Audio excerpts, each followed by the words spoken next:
Hi everybody, this is Brooke Bacon. I just wanted to let you know that our webcast will be starting shortly.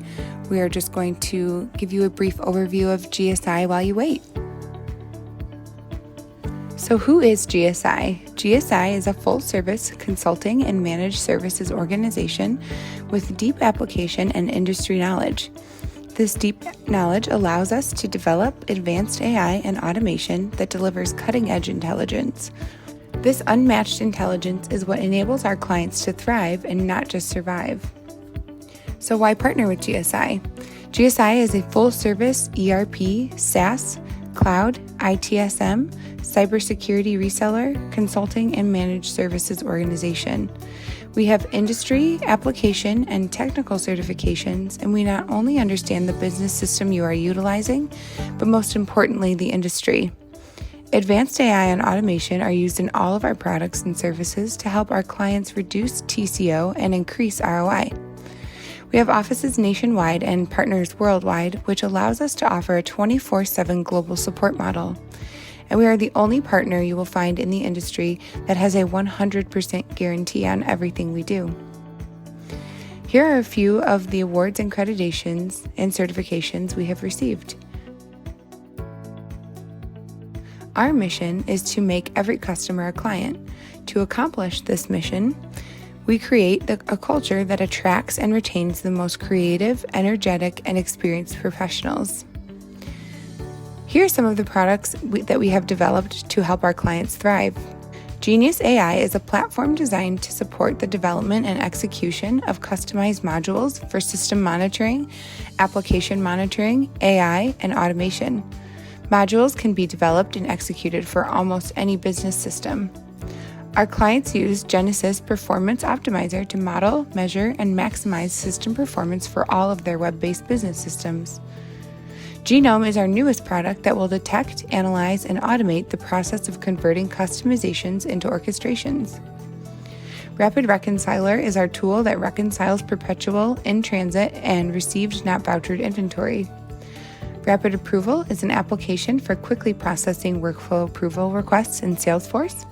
And G Shield is a line of security products that we are continuing to expand. Currently, we have two products, JDE Password Reset and JDE Two-Factor Authentication. As you can see from these testimonials, our clients attest to the fact that we focus on the business value of their systems, not just the performance.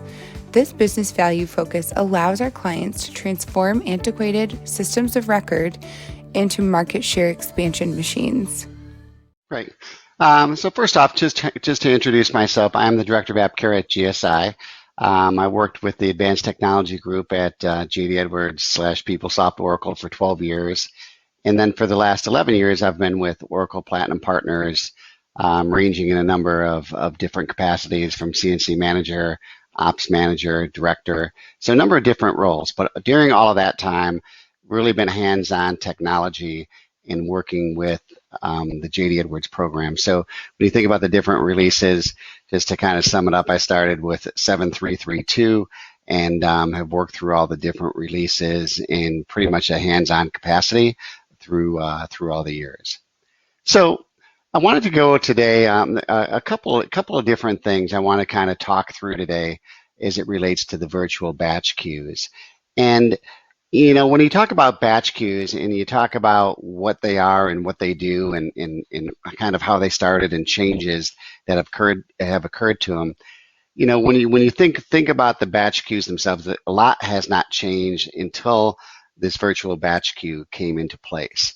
So, you know, there's been tweaks here and there, and there's been some dynamic changes that you could do in terms of, you know, adding threads and doing different things. And the configuration obviously has gotten a lot easier in terms of the batch queues. But until the virtual batch queues came around, it was pretty much, you know, it was what it was within JDE. So, you know, as you look at this, there's a couple things that you need to look at when you think about the virtual batch queues. So for starters, you know, who's eligible? And by eligible, I simply mean, are you at the right levels to do things in terms of the technology and the stack that you have, you know, in place? Is that something that you have set up and you can move forward? So are you on tools release 925? Right, that's a prereq, as is the latest tools ESU. You need to have that applied. So you kind of go through the list here. Am I on Unix, Windows, and Linux platforms? You might say, no, I'm on iSeries. Okay, then you're not going to be eligible for the virtual batch queues. iSeries admins are probably saying to themselves, we have different ways of moving jobs around and doing things in a way to manage things anyway. But nonetheless, Unix, Windows, Linux platforms, all the servers in the batch cloud must be on the same OS system. So today, in database type, etc. So today, you may have application servers that are different OS releases. So in that can work just fine in terms of multiple application servers within your environment. Technically, they can be on different OS releases as long as they're supported. But in order for this to work, these need to be on the same OS level, and the deployed package obviously needs to be the same as well. So generally, that's not an issue when multiple application servers and general clients have all the same package installed on those. In addition, it's going to work with your third-party scheduler methods that you're using today to submit your UBEs.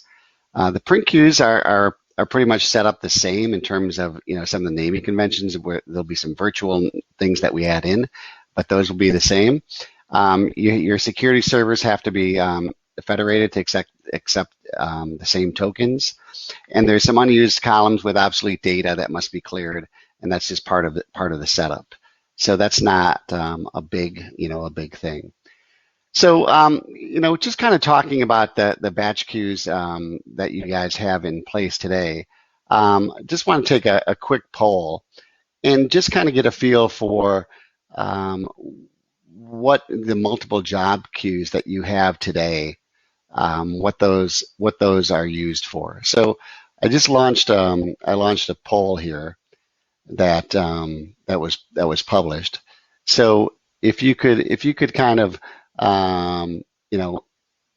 enter in what you're using your different job queues for today, that would be good, because we know by default E1 comes with one batch queue called queue batch, and customers set up additional batch queues for different reasons. And so here are just some of the different reasons to have multiple queues set up.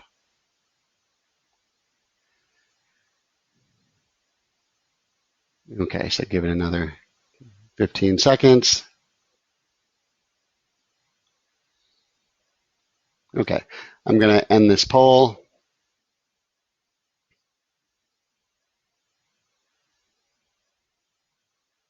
And okay, did you guys see that poll?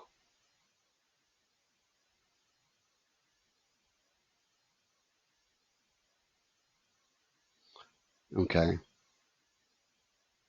Okay, so the poll didn't launch. Okay, all right. It's not the end of the world, but on the poll I had some questions like ensure defined jobs are not behind other jobs. For example, some people set up a queue for pick slips because they know a pick slip should process in seconds, and they don't want that behind a long running job. So they might set up a separate queue for pick slips. They may have jobs that have to run single threaded by design. So again, they don't want to put that in a queue batch because there's a chance that multiple jobs could be submitted at the same time, and that would be a problem. Sometimes there's business units that let's just say that you're a business unit in one area of the country. You don't want to be competing with a business unit in another part of the country for use of a job queue. If it's your own factory or your own location, you have a better grasp on what jobs are running and what to do if there's a problem with a queue. But you may not want to have another business unit. And then sometimes it's easier to track because you can quickly identify where that job came from, and obviously you have a username, but you can tell the location.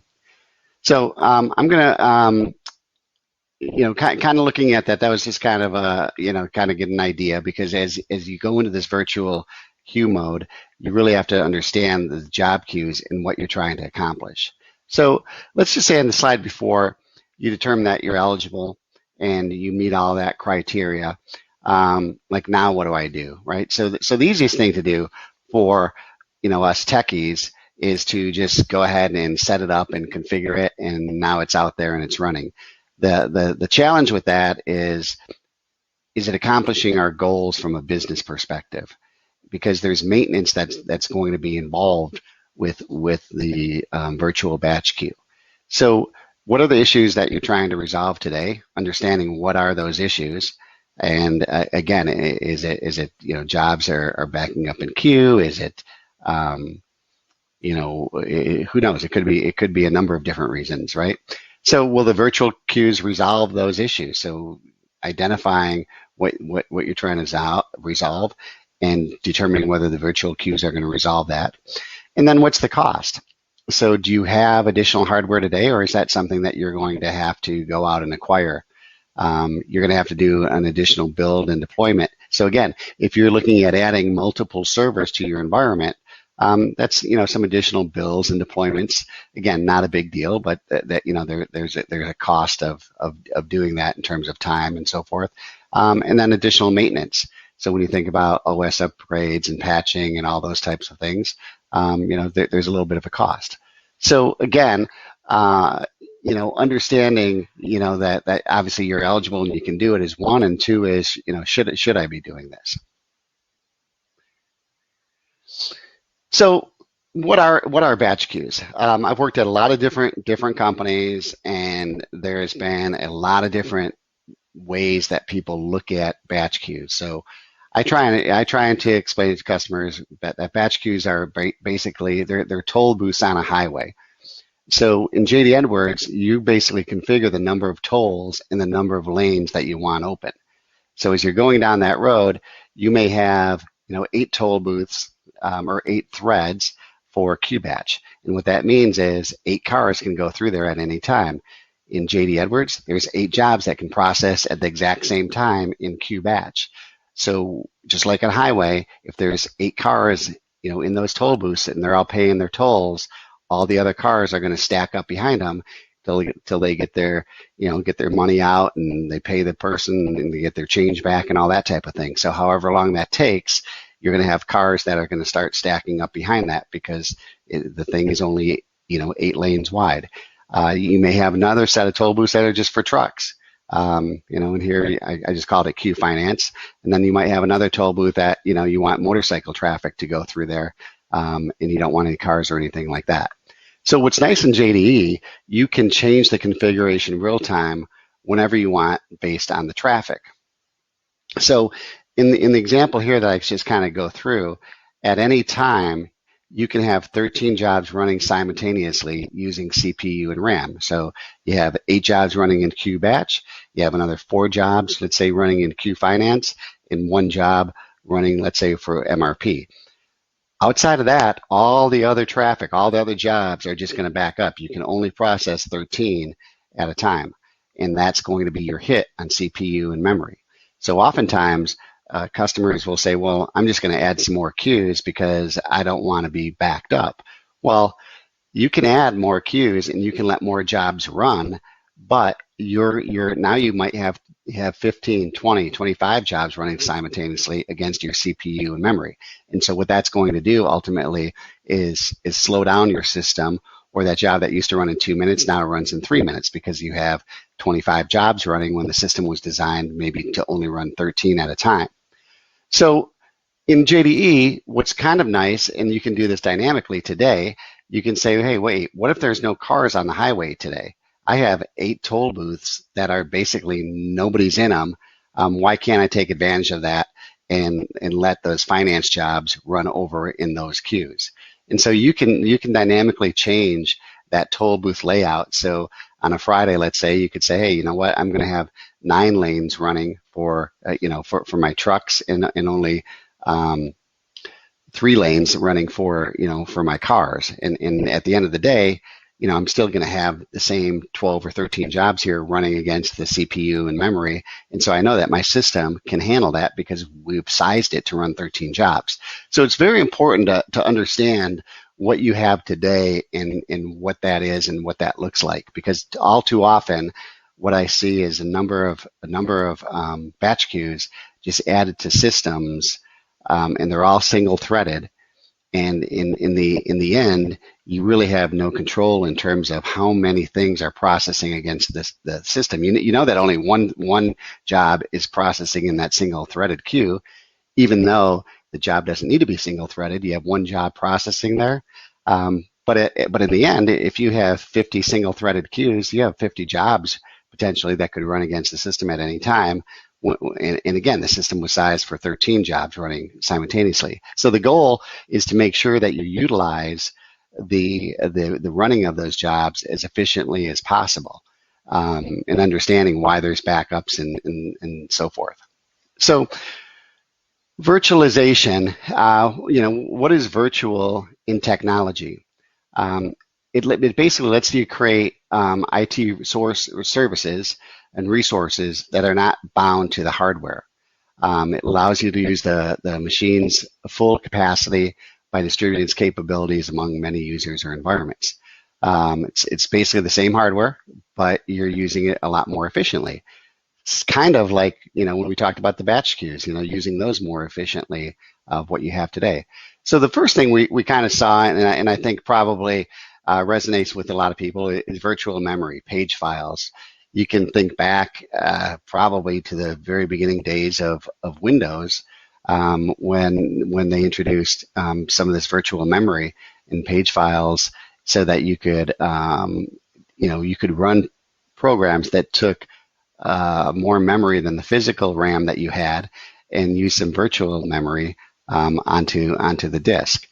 Then you saw virtual machines, and today probably every one of your companies probably uses virtual machines for application servers, JAS servers, workstations, as well as virtual disk. So again, the idea behind quote unquote virtual is to leverage your hardware to a fuller extent, but by using the technology that's available and really getting the bang for your buck on the equipment that you have in house. So when you think about that, I had another poll question that I was going to ask. I'm going to launch it and see if it comes up. It says the poll published successfully. Okay. So today, just if you could kind of look at how many different servers today do you run your UBEs on? So just kind of curious in your different environments. Like I said, some customers have everything running to a defined batch server. Other customers take advantage of some of the clustering technologies and route things different places.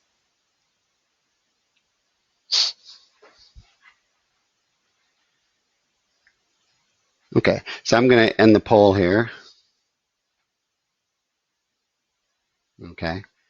So here it looks like relatively a small amount of servers are used for the batch processes. Let's say 1 to 5 are used for batch processes, and oftentimes, to be quite honest with you, the end user, they don't really care where their job's processed. They hit submit, and the job goes off somewhere and it runs, and that's not their concern what server it's running on, whether you have 1 server or 20 servers. All they know is that their job ran somewhere and it came back with the results. So, historically what we would do, you could create a virtual server name, and this kind of is historic, by creating a virtual server name, modifying host files, and in JD clients using different load balancing and clustering techniques to balance the server load. So this was the original kind of virtual server name, necessary because of the OCMs. And the OCMs basically tell E1 where processes should run. So when you think about your logic and your batch, where a table lives and things like that, that's all in your OCM's configuration. So The OCMs, the initial solution within JDE was hard coded. So you could go into your OCMs, and for certain users or certain batch jobs, you could name those to a defined server and have that UBE, for example, run on a certain server. Or you could say, hey, every time this user logs in, I want his UBEs to run on a certain server.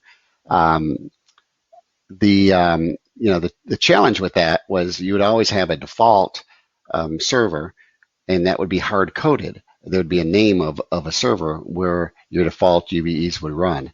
And there really wasn't any way around that because it had to be a physical server name. And so you could manage that and go in and kind of play with the different UBEs or users or even groups where users were defined to, and say, hey, everybody in finance is going to run their jobs on server A. People from the manufacturing are going to run their jobs on, server B and things like that. So you could play around with all these games. It was a kind of a manual process. So what the virtual server name did is it said, hey, what we'll do is we'll take advantage of the technologies that are out there, and we will come up with one name, and this is where all the jobs are going to go to, and then we'll use things like IP addresses based on where the client is at, and we'll put an IP address with a different server name and things like that, and route jobs to where we want to. So just a different way of manipulating the system in a manual type of override way to take advantage of a generic name. So sometimes you'd see that you're submitting your job to UBE server, and UBE server could be a number of different servers. So again, it definitely helped distribute the load. It's pretty manual, and the scaling was ongoing. And again, if you're on top of things and all of that, it worked fine for a number of years. But as companies grew and things like that, it really wasn't a long-term or a bigger company solution. The other thing, failover, right? Failover was iffy at best. They had a secondary data source in there, and the idea initially was you put in another server there, and if it times out going to the first server, it will run on the second server. That really never kind of took off, and there were issues around it, very inconsistent. And so if you look today, I would be surprised if anybody has any information in the secondary data source in their OCM mapping. So again, failover was iffy. And then the single-threaded job queues didn't adhere to the clustering setups. So by that, it simply means you would have multiple servers, and if you had the same single-threaded queue on server A as you did on server B, because again, you didn't know exactly where your job was going to go to. If two jobs went to server A, sure, they're single-threaded and they would stack up. But if the third job went to server B, that job would run because there was nothing in front of it. And so now you have a job that's supposed to run single-threaded running on server A, and another job running on server B. So that was a problem because of the clustering setup.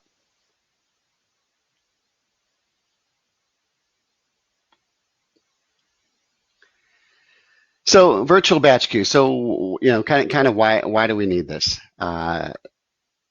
So you want to scale the E1 batch processing across a number of servers without rerouting your UBEs that are waiting to be processed. So it's really all about scalability. And think, I was kind of thinking through this a little bit, and where are we going in the future? We're going in the future is real-time demand. And when you think about real-time demand, how do I turn something on very quickly and with really no maintenance and no effort? How do I turn something on like that so that I can only pay for the resources that I consume? So how nice would it be at the end of the week or a month to literally say, hey, you know what, on the 20, whatever, let's say the 3rd of the month or the 5th of the month, from the 5th to the 12th of the month, we're going to turn on these 5 servers, and we're going to have an excess amount of batch processing available to us from a processing perspective. And then on the 12th of the month, we're going to literally power those machines off until the end of the month. And now when you think about your month-end close and everything that goes on, all of a sudden everything is processing a lot faster. It was definitely worth a little bit of extra that you had to pay. And oh, by the way, you didn't have to leave those things on for the whole month and, do all of those things. So with the virtual host, you can tie multiple Enterprise One batch processing servers to that one virtual host name.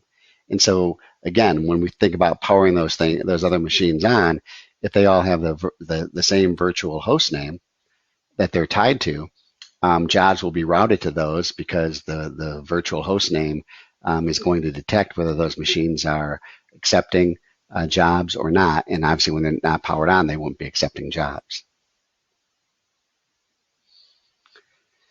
So what are some of the issues that are resolved? So the multi-threaded queues, like the queue batch threads, can be expanded to allow more concurrent jobs to process without impact on the servers. So again, queues, before we talked about queue batch, and again today, if you said, wait a minute, I have queue batch, and by default, that has 4 threads running. What we do at the end of the month is we just change that to 10 threads, so 10 jobs can run at the same time. Why would I need a virtual server? Well, let's just say that your server has 4 threads or 10 threads and allows 10 jobs to run, but you really want 20 jobs to run. Well, if you take your existing system that's running 10 jobs and you say, I'm just going to open up and let 20 jobs run at the same time, you could potentially impact your interactive processes depending on where they're at. You could impact the amount of time that your current jobs take to run. So oftentimes customers will have jobs in different queues or different submittal times because they know job 1 finishes in an hour, so I'm going to start job 2 in an hour and a half. But what if somebody changed that and said, I'm just going to run all these jobs at the same time? Well, now I have jobs launching before the jobs are finished, right? So there's an impact on that.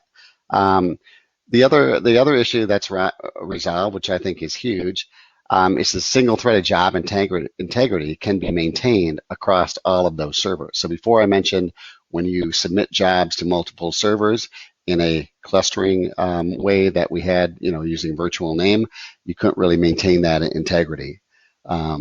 So the other, if a server is taken offline, so let's just say for whatever reason you're having a problem with the server, I think everybody's kind of gone through this before, is someone says, oh, we have to restart services. And, you're like, well, wait a minute, my jobs are running right now and they seem to be processing. I know, but interactive users or something else isn't working right, and so we have to restart the server. So now not only do you have to worry about your job that was running, you might have had 3, 4, 5, however many other jobs out there that are a problem. So if the server is taken offline, those jobs that are in wait status, they're going to get processed on the remaining servers. So again, that server that you take offline, it's not always like it's just rebooted. It may be taken offline because there's a problem with it and it may be down for a while. And in the meantime, you have these jobs that are kind of stuck out there. So that's huge in itself to allow those jobs to move over and get processed on the next available server. So the setup. So when you think about this, the setup of this, we've walked through it. It's really not rocket science. Before it was kind of rocket science when you start thinking about virtual servers names and adding it to OCMs and machine identification table. You'd have to make sure that server name got in there. You have to play around with IP addresses. And, oftentimes there were very few people that knew exactly how it was configured. And so, again, it can work, in spite of some of the limitations, it kind of could work. But, to do this, you're going to need an outage. So you're going to go into the locations and machines program. And what's nice is there's a tab that's been added to help you configure this. So let me go to the next slide here. See down here, there's it's all kind of intuitive. So, there's a virtual host tab now where you can add the name of your virtual host. And so, right at the screen level, you can go in and add the virtual host. And so that host is going to be that generic host within your OCMs where you're going to route all of your default jobs to that virtual host name. So some of the other stuff, again, is pretty straightforward. Your database data sources and logical data sources. You have to verify that all your machines are sharing the same server map. This is very common in most environment setups. Basically there's a server map and a system map that are very consistent. So you're going to verify that everybody's using the same one. Your OCMs, you're going to have a default UBE location on your server map and a default UBE location, and that's going to point to the virtual server name. So the OCMs, that's repeated. So then after you have that server name, you're going to go into the GH9013, and there's an option to work with the virtual batch queues. So it's basically the same program where you see all your different job queues. There's a button that's been added that talks about virtual batch queues. So on that screen, basically what that is a form exit where you look at your virtual host queues. So you look at your virtual host, and you go through and you add the machines in the queues that you want associated with that virtual host. So again, this part, it's very straightforward in terms of adding this and setting it up. It's just really kind of mapping out some of these things ahead of time of which servers you want to set up and add to that virtual named host. The other thing that when you look at this, what I was going to say, the other thing is when you look at the virtual host and you tie machines and job queues to them, you can have multiple virtual hosts where you tie multiple job queues to those hosts. So for example, you may have a virtual host that you set up and you want queue batch assigned to that. You may also have a your pick slip job. You may have another queue for that you will set up and have that virtualized as well, so that you can run those on a virtual host too. You don't have to run all of your, you can still segregate and have some of your jobs run on separate servers if you wanted to. But once you have this virtual name set up, you're going to want to have the exact same queues set up on that server so that you can run everything virtually on that server. So a few other minor things in Server Manager. You're auto starting some of these kernels today. Sometimes these are not auto started. They're they're set. They'll launch on demand. So this is just, you have maximum kernel setting in there, and then you have auto start. This is just literally changing a parameter from 0 to 1 for these different kernels, so that they basically start when you relaunch E1 services. So kind of the net, right? When you look at this, what are the pros? I kind of look at the pros and the cons of setting this up. And over on the left is the pros. I think it's very easy configuration of the default queue batch. As you look at your other queues, you really need to understand kind of what they are and what they're doing.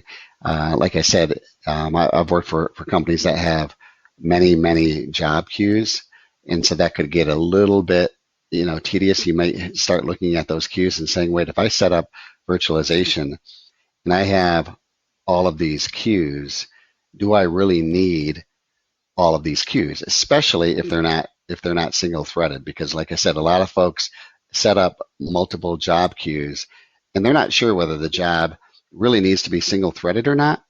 And they say, you know what, I don't know whether this job should be single threaded or not. So you know what I'm going to do? I'm going to set it up in its own queue, and I'm not going to worry about it, because I'm not sure if 2 or 3 of these jobs can run at the same time. So I'm going to just allow one of these jobs to run at a time, and I'm going to set this queue to single threaded. Here's an opportunity for you to look at those jobs. Uh, Oracle publishes a document that tells you what jobs have to run single threaded and which ones don't. So you can look at that document and kind of figure that out. And you kind of look at this as a overall project to get your overall queue structure in place and accomplish what you wanted to accomplish. The big thing I think is the fault tolerance. One of those virtual servers go offline. You don't have, your jobs are going to continue to process. And I think everybody's worked with JDE long enough. There's always a reason why a server has to be, services have to be restarted on a server. Literally, I think we probably all have hundreds of examples of when this type of stuff has occurred for a number of different reasons. And so I think it's important that you're not messing with your UBEs that are running, and knowing that the integrity of your reports and other things that you're doing maintains itself. So that's a huge pro. And again, the added integrity, if you truly do have single-threaded jobs, single-threaded queues, this is going to enforce that integrity. Because if you think about it, if you only allow people to submit jobs to the virtual server, and the virtual server only allows you to run in this single-threaded queue for the job that you're submitting, there's no way for 2 of those jobs to run at the same time, no matter what you do as an end user. And so if you've ever had problems with those, that's going to alleviate that. So the cons, you may have to reconfigure your versions if the queue is hard-coded in the version. So within the version, oftentimes nobody puts any information in there in terms of what queue that job should run to. Other times, people have gone through over the years and they've had to hard code versions to run in defined job queues. So that's something that you would have to look at and say, how are most of our versions set up? It's not a big deal to change that or remove that. You just have to identify which versions, move them down to dev, go in and remove that parameter and promote them back up. So the other part, if you're not having issues with your jobs, it may not add additional processing power if jobs are allocated how you like them today. So again, if you have your month-end jobs running on one server and maybe your other jobs running on another server, and those servers are kind of running at, you've kind of tweaked it over time, and those 2 servers are running jobs at a high level in terms of CPU and memory consumption, right? But that's kind of, you've tweaked it and it's just right. Well, if you go with virtual queues, well, I'm still going to have 2 servers, and at the end of the day, they're going to be able to run things as high as they're going to be able to run things. So I'm not going to really gain anything in terms of, are my jobs going to finish faster and things like that. So that's an area where you have to look at, well, maybe do I add another server? And again, you may have to set up multiple virtual queues to achieve your objectives. So a little bit more setup. But again, this kind of all goes back into the planning. And if you think about it from the very beginning of what we talked about and understanding the job queues and what you're really after, I think that's where the planning of this comes into play to determine whether or not this is something your organization needs. So remember, if there's problems with jobs backing up, there's probably a couple different things that are going to solve that. One could be the number of threads that you're currently using in those job queues, right? Maybe not. Maybe that's been tweaked. So virtualizations could help you. But again, if you have 2 threads and you have 800 jobs trying to go through 2 threads, maybe you need some more horsepower in opening up the thread. So you could solve your issue in a different way. So looking at that is going to be key to understanding really what is your issue today and can I solve it with the technology that's in place? And if not, then we kind of move forward to the virtualization.